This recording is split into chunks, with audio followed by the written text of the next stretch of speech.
Proyekto Helmo.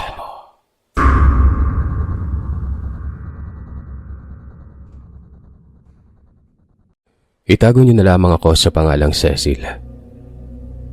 Gusto kong ibahagi sa inyo ang kwento ng aking kaibigan na itago na lamang natin sa pangalang Ani. Noong mga panahong yun ay nasa 3 baitang pa lamang kami sa sekundarya sa baryo namin.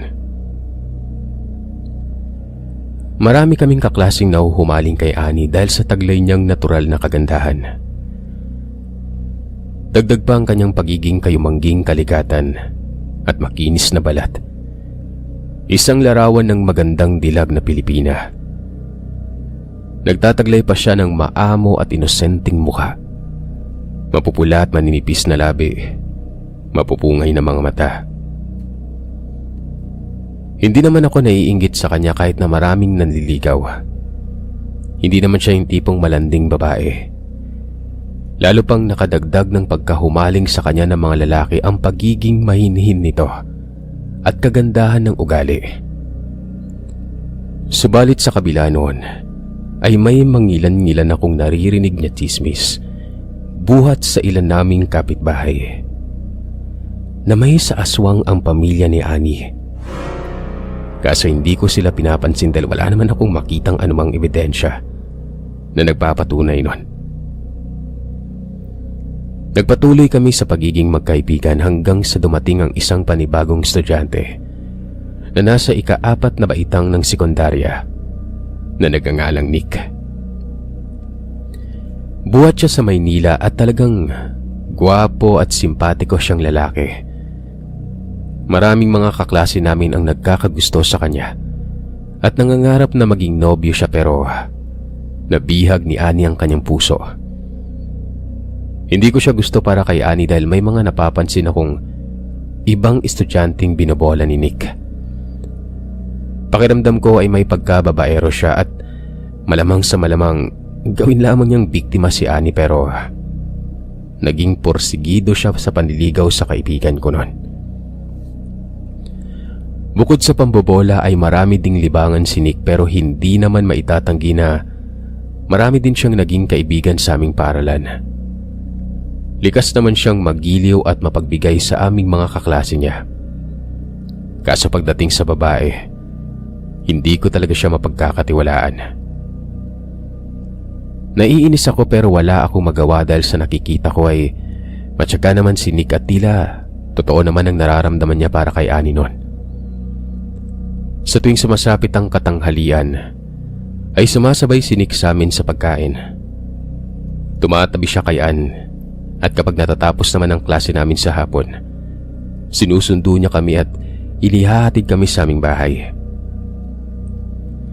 Kapag sumasapit ang bakanting oras namin ay palaging sumasama sa amin si Nick. Inililibre kami ng merienda. Kinikwentuhan kami ni Ani tungkol sa araw-araw niyang ginagawa. Paborito nitong mga programa sa telebisyon, gayon din ang kanyang mga libangan.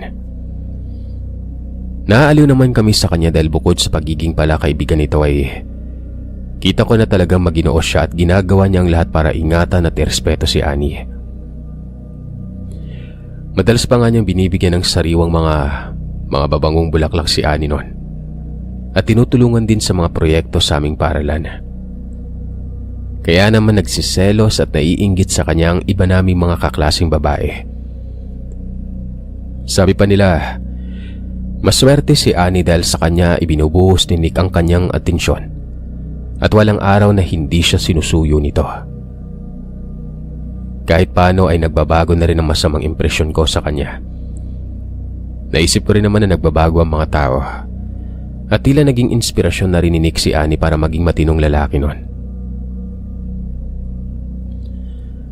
Wala na rin akong ibang nakikitang babaeng umaali-aligid sa kanya kaso talagang naiilang ako dahil palagi na silang nagkakasama ni Nick na para bang sila lamang ang tao sa aming paaralan. Tinutokso na ako ng mga kaklase ko na maghanap na rin ako ng taga-suyo na pwede kong maging kasintahan kaysa lagi na lamang akong sumasama kay Ani. Nagiging hadlang lamang daw ako sa mga pag-iibigan nila ni Nick. Doon na nga ako na konsensya at natauhan, Sir Seth. Naisip ko na may punto sila dahil madalas naman ay hindi na rin ako napapansin ni Annie noon. Wala na rin siyang ibang bukang bibig kung hindi si Nick lang. Kaya ako na mismo ang gumawa ng paraan para mabigyan sila ng pagkakataong maipahayag ang tunay nilang nararamdaman para sa isa't isa. Ako na ang kusang lumayo. Unti-unti akong umiwas at madalang na rin akong sumama kay Nick at kay Annie. Dala na rin ang pagkailang ko sa kanilang dalawa. Napansin din niya ng aking ibang mga kaklase pero di ko mambibig ko. Nagpatuloy na lamang ako sa natural kong pakikisalamuha sa ibang kaklase. Mas pinili ko na lamang na sumama sa iba kong kaibigan. Sa tingin ko naman ay interesado din si Annie kay Nick dahil halatang gustong-gusto rin niya ang binatilyo. At walang tulak kabigi na talagang nahuhumaling na siya dito sa tagal nilang magkasama sa buong linggo. Hindi ako galit kay Annie at wala namang nagbago sa aming samahan. Kailangan ko lamang dumistansya dahil hindi na ako komportable na makasama sila ni Nick at isa pa. Makakaistorbo lamang ako sa kanilang dalawa, di ba? Araw-araw ko silang nakikitang masayang magkasama at nabalitaan ko pa sa iba naming mga kamag-aral na tuluyan na silang naging magkasintahan. Naipakilala na pala ni Annie si Nick sa kanyang mga magulang kaya naman pala malaya na silang nakakapunta sa kung saan-saan noon. Lumipas pa ang ilang buwan. Parang nagtaka ako nang napansin ko na halos isang linggo na rin na hindi pumapasok sa paaralan sina Nick at Annie. Wala sa mga kaklase namin ang makapagsabi kung anong dahilan at kung bakit bigla na lamang silang hindi pumasok sa klase noon. Kaya naman naisipan ko na bisitahin si Annie sa kanilang bahay. Pagkarating ko, inabutan ko ang nanay niya na nagwawalis sa bakuran ng kanilang bahay noon. Tinanong ko si Annie at nabanggit niya sa akin na posibleng nahihiya ito kung kaya't ayaw nitong pumasok sa may paaralan at hindi magawang lumabas ng bahay. Naguluhan ako sa mga sinabi niya kung kaya't lalo akong nag-usisa. Doon ko nalaman na buntis pala ni Nick si Annie. At ang masama pa ay hindi yon pinanagutan ng binata.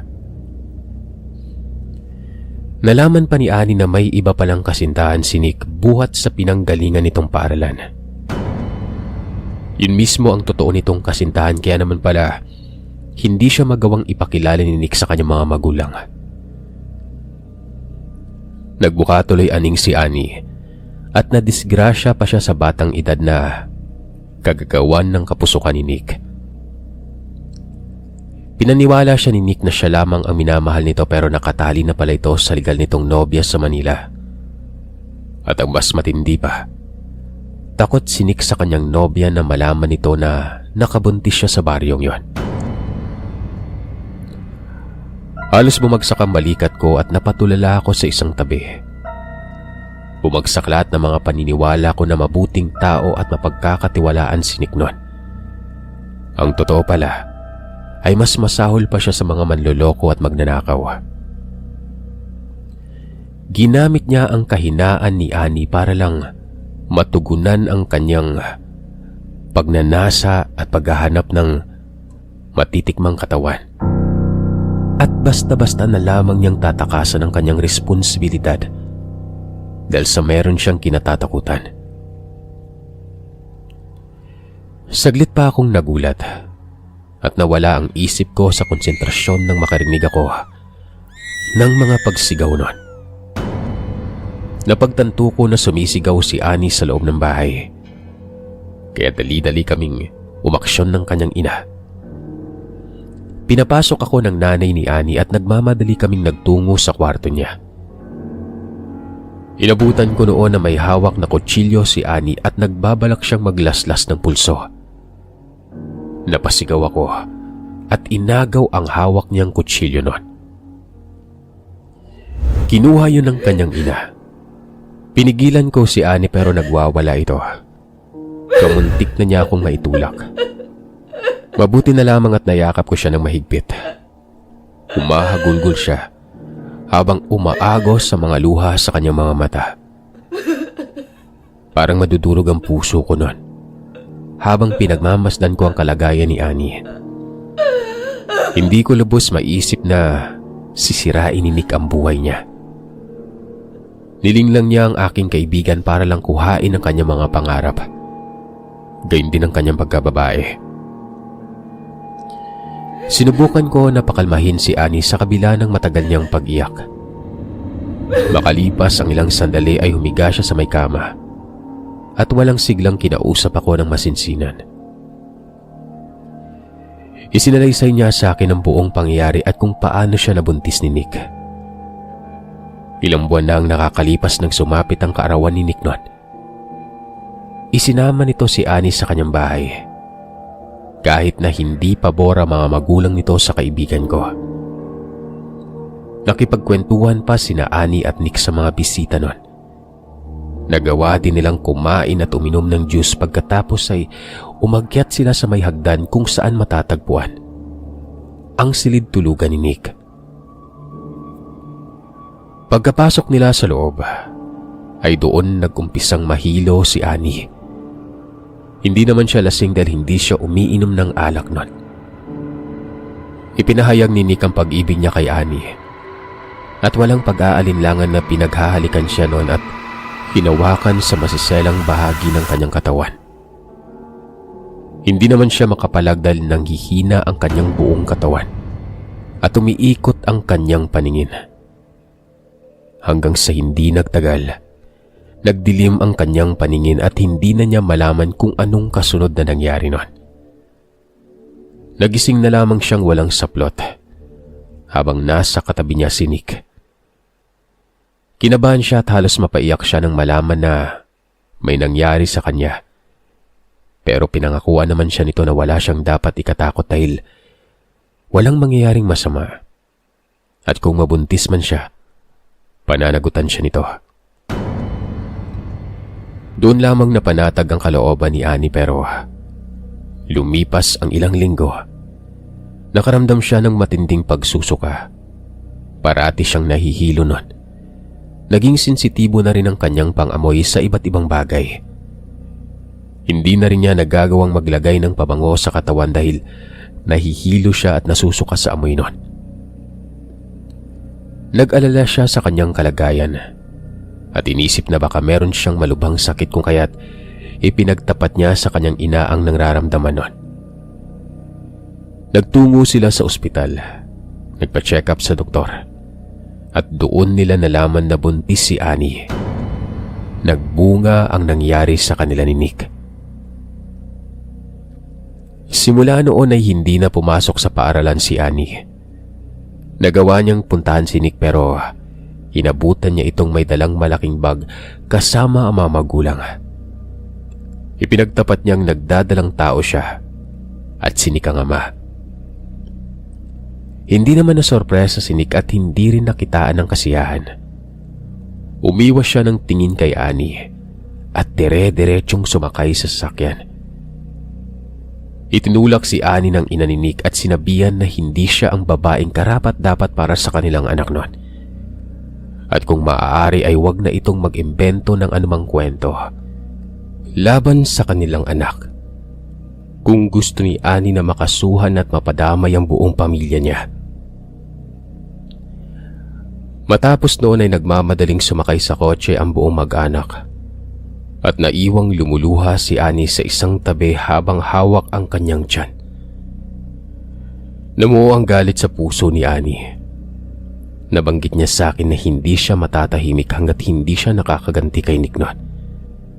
At kahit saan pa man ito magpunta, ay pilit siyang hahanapin ito at pagbabayarin sa ginawang kasalanan. Nainis ako at bumalik ang matindi kong pagkasuklam kay Nick. Pinatunayan niya sa akin na talagang totoo lahat ng masasamang pagkakakilala ko sa kanya. Isa siyang sinungaling at manlolokong mapang-abusong nobyo. Pero kahit gaano pa kalaki ang galit ko sa kanya, ay wala pa rin akong karapatan na makialam sa problema nila ni Annie. Silang dalawa ang dapat na magresolba ng problema nila. Pinaiwan ko si Annie na itigil ang iniisip na paghihiganti dahil makakasama yun sa kanyang ipinagbubuntis, pero tinapunan ako ng masasamang tingin ni Annie. Kinilabutan ako at halos manginig ang mga kamay ko sa sobrang takot nun, nang biglang manlisik ang kanyang mga namumulang mga mata. Bahagya akong tumayo at walang sabi-sabing lumabas ng silid nun. Nagpaalam naman ako sa nanay ni Annie bago kumaripas ng takbo pabalik sa aming bahay. Napag-alaman ko na totoo ang mga kwento. Isa ngang aswang si Annie at nakakatiyak akong papatay niya si Nick kahit pa umalis na ito sa baryo. Ilang araw akong umakto ng normal sa paaralan kahit na nag-aalala ako sa kalagayan ni Annie. Wala akong pinagsabihan ng mga nakita ko sa kanya dahil nire-respeto ko pa rin at pinapahalaga ng aming pagkakaibigan sa kabila ng kanyang pagiging aswang, kung totoo man yon. Lumipas ang ilang linggo. Nabalitaan ko na lamang na bumalik sa aming baryo si Nick. Kinabahan ako dahil nakakatiyak akong aabangan siya ni Annie. Hindi na ako nagdalawang isip na bumisita sa kanilang bahay noon. Tumawag ako pero walang sumasagot. Napansin ko na nakabukas ang pinto kaya naisipan ko na pumasok sa loob ng kanilang bahay.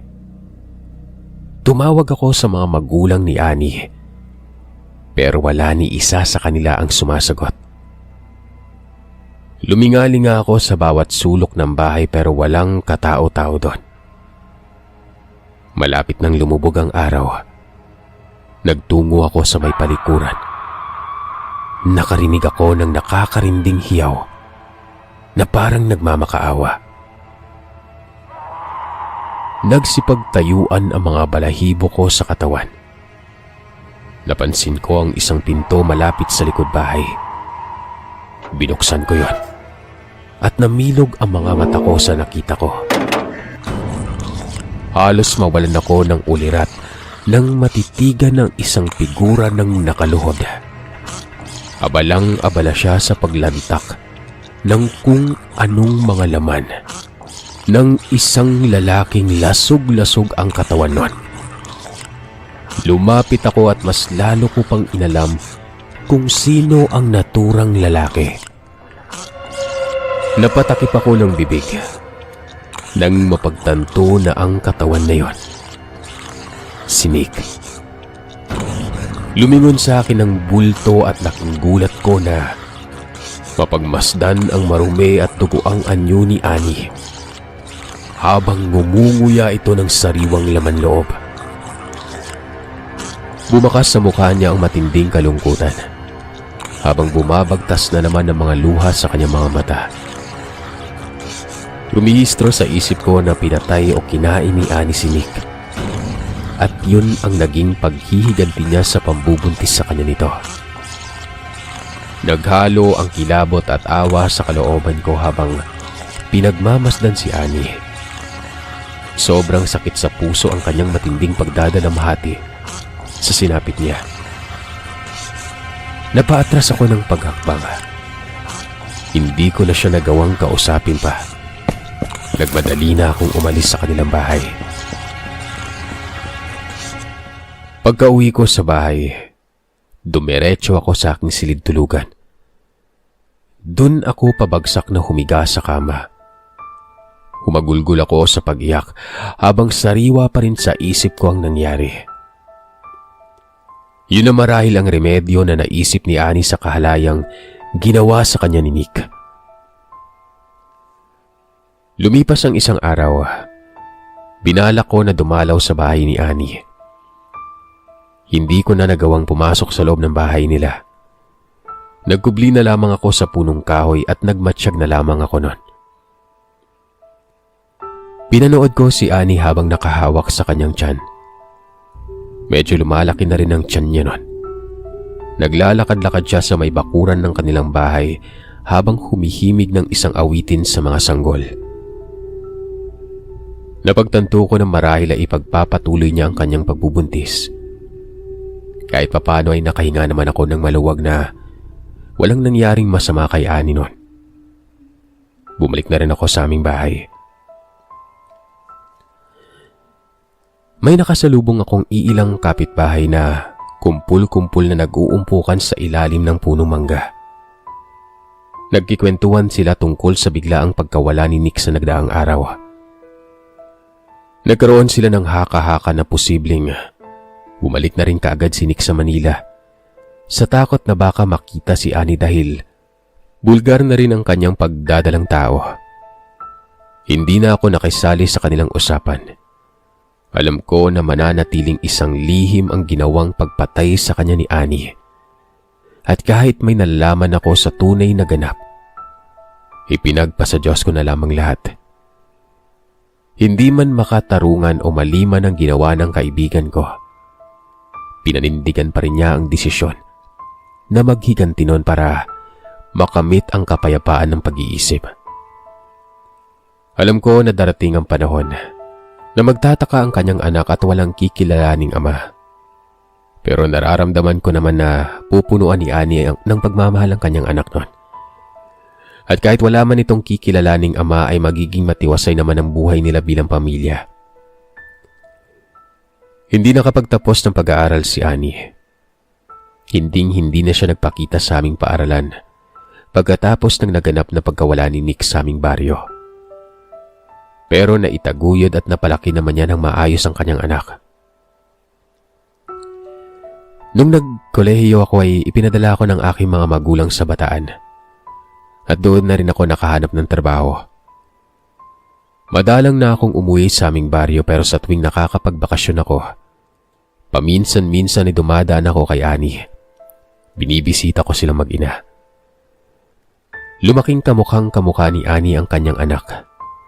Naging isa siyang mabait at masunuring bata kahit walang ama ay natanggap na rin niya ang lahat at hindi kinwestiyon ng ina ungkol sa kanyang ama. Masaya ako na nagkaroon ng mabuting anak si Annie at nalagpasan niya ang matinding pagsubok sa kanyang buhay. Hindi na rin siya sumubok na magmahal. Para sa kanya, sapat na ang kanyang anak para makabangon siya sa araw-araw.